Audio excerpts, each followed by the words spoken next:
নমস্কার, জয় শ্রীকৃষ্ণ, হরি ওম। তো আমি অনেকদিন পর আবার ভিডিও করতে আসলাম। আর সামনে দুর্গোৎসব, তো আমাদের বাঙালি সবথেকে বড় উৎসব দুর্গোৎসব। তো ৯টা রূপের কি নাম আজকে আমরা সেটাই জেনে নেব। সহজ থেকে সহজ ভাষায় জানানো যায় সেটাই আমি আজকে আপনাদের প্রয়াস করব। তো চলেন শুরু করি। মাতা পার্বতীর ৯টা রূপের নাম আজকে আমরা জানবো। তো আমি আজকে বললাম যে সহজ থেকে সহজতর সরল ভাষা আজকে আপনাদের বলে দেবো। তো আমি একটি উদাহরণ নিয়ে শুরু করি। একটি মেয়ের উদাহরণ। একটি বাচ্চা মেয়ে থেকে ছোট থেকে তার বড় পর্যন্ত হওয়া নিয়ে একটি সাধারণ উদাহরণ। সেরকম মাতা পার্বতী যখন শৈলরাজ হিমবানের ঘরে জন্মগ্রহণ করে তখন তার নাম হয় শৈলপুত্রী। কারণ তার বাবা ছিল শৈলরাজ বা পর্বতরাজ। এরকম পর্বতরাজের কন্যা হওয়ার কারণে তার নাম হয় পার্বতী। অর্থাৎ পর্বতরাজের মেয়ে পার্বতী। এরকম অনেক উদাহরণ আছে। উদাহরণ যদি আমি দিতে চাই, দ্রৌপদী কারণ কি তার বাবার নাম ছিল দ্রৌপদ, তা দ্রৌপদের মেয়ে তাই দ্রৌপদী।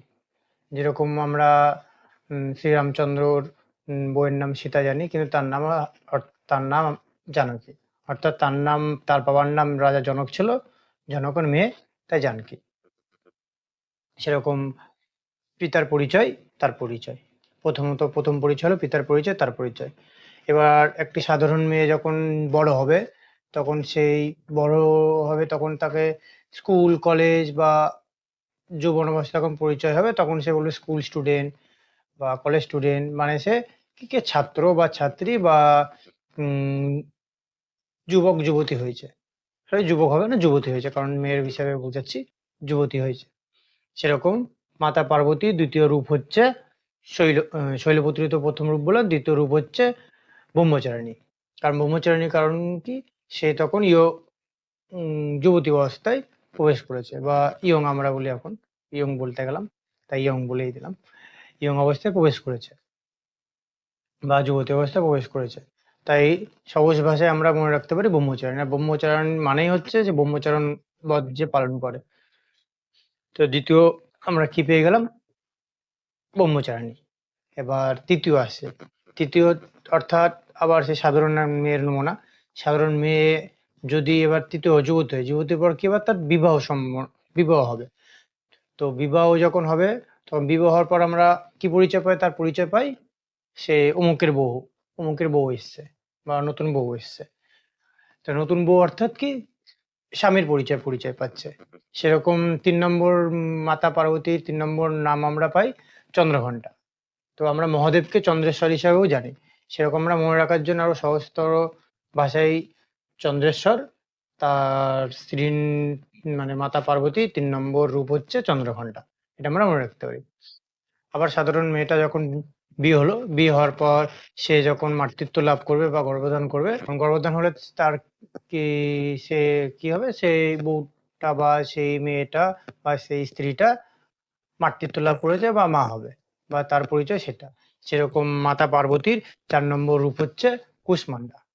কুষ্মান্ডা অর্থাৎ সংস্কৃতে যেমন আছে অনেক কুশ আর মান্ডা। কথার অর্থ হলো ক্ষুদ্র, আর কথার অর্থ হলো শক্তি। এবং কুষ্মান্ডা কথার অর্থ যে ক্ষুদ্রতম শক্তি থেকে বৃহত্তম শক্তির দিকে অগ্রসর হচ্ছে। সেরকম মাতা যখন সাধারণ কোনো মেয়ে যখন বাচ্চা যখন করে, ক্ষুদ্রতম শক্তি থেকে সে বড়তম শক্তির দিকেই সেই বাচ্চাটাকে জন্মগ্রহণ করে, কারণ সে ক্ষুদ্রতম থেকেই সে বৃহত্তম তে আসবে। সেরকম মাতা পার্বতী চতুর্থ নাম হচ্ছে কুষ্মান্ডা।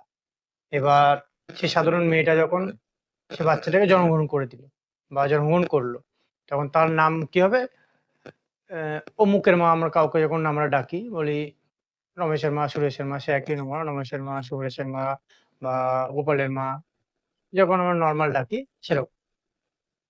তো মাতা পার্বতীর ৫ নম্বর রূপ হচ্ছে স্কন্দমাতা। স্কন্দমাতা অর্থাৎ কার্তিকের একটা নাম আছে স্কন্দমাতা, মানে কার্তিকের নাম স্কন্দ। তো কার্তিকের নাম অনুসারে তার নাম স্কন্দমাতা।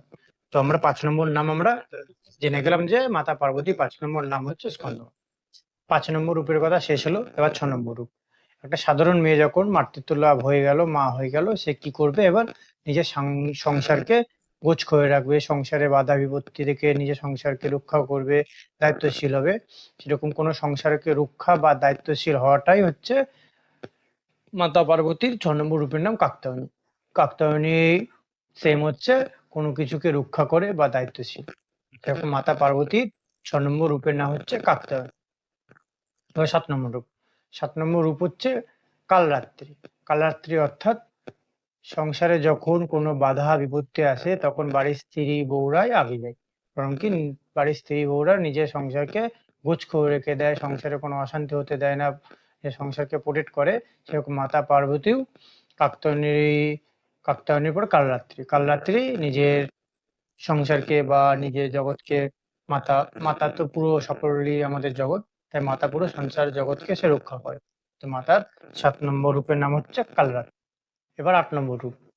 একটি সাধারণ মেয়ে যখন তার নিজের সংসারকে রক্ষা করে দায়িত্বশীল হয়ে ওঠে তখন কি হয়, আহ অন্য কোনো পরিবেশ বা অন্য কোনো বউ বা অন্য কোনো স্ত্রী মেয়েরা কি বলে ওই বাড়ির বউটাকে দেখে বা ওই বউটাকে দেখে কিছু শেখ, বা ওই বাড়ির বউ কি সুন্দর নিজের সংসার গুছিয়ে রাখে বা কাজ করে, বা তাকে দেখে শেখা উচিত। মানে সে কি মহান একটি স্ত্রী বা মহান একটি ভালো মেয়ে বা ভালো স্ত্রী ভালো হয়, তার জন্য তাকে দেখে শিখতে হলে। সেরকম মাতা পার্বতীর 8 নম্বর রূপ হচ্ছে মহাগৌরী, অর্থাৎ সে মহাগৌরী মানে মহান মানুষ বা মহান স্ত্রী। তার জন্য তার 8 নম্বর রূপের নাম হচ্ছে মহাগৌরী। এবার যখন 8 নম্বর রূপ হয়ে গেল, এবার 9 নম্বর রূপ। যখন 9 নম্বর রূপ কি, একটি সাধারণ মেয়ে যখন সবকিছুতে পারদর্শী হয়ে গেল, যখন তাকে দেখে অন্য কেউ বলে যে তাকে দেখে শেখা উচিত, সেরকম সে আরো যখন দিন যায় তখন তার কাছ থেকে শিখতে আসে। তাকে দেখে শেখে আগে, আর পরে কি হয় তার কাছ থেকে শিখতে আসে। সেরকম তার মাতা পার্বতীর 9 নম্বর রূপের নাম হচ্ছে সিদ্ধিদাত্রী। সিদ্ধিদাত্রী মানে কি, সে পুরো কাজে বা পুরো সবকিছুতে সিদ্ধি প্রাপ্তি করেছে। সেরকম মাতা পার্বতীর 9টা রূপের নাম আজকে বললাম, মানে 9 রূপের নাম আজকে আলোচনা হলো। আর 9 রূপের নাম হচ্ছে সিদ্ধিদাত্রী। তাহলে প্রথম নামটা কি বললাম, শৈলপুত্রী। দ্বিতীয়টা ব্রহ্মচারিণী। তৃতীয়টা চন্দ্রঘণ্টা। চতুর্থটা কুষ্মান্ডা। পঞ্চমটা স্কন্দমাতা। ষষ্ঠটা কাত্যায়নী। সপ্তমটা কালরাত্রি। অষ্টমটা মহাগৌরী। নবমটা সিদ্ধিদাত্রী। আজকে এইটুকুনি। আজকে আমরা 9টা রূপের নাম আলোচনা করলাম। আর সামনে দুর্গা উৎসব আসছে, আপনারা সবাই আনন্দতে দিন কাটান এবং সুস্থ থাকুন। জয় শ্রীকৃষ্ণ। হরি ওম। নমস্কার।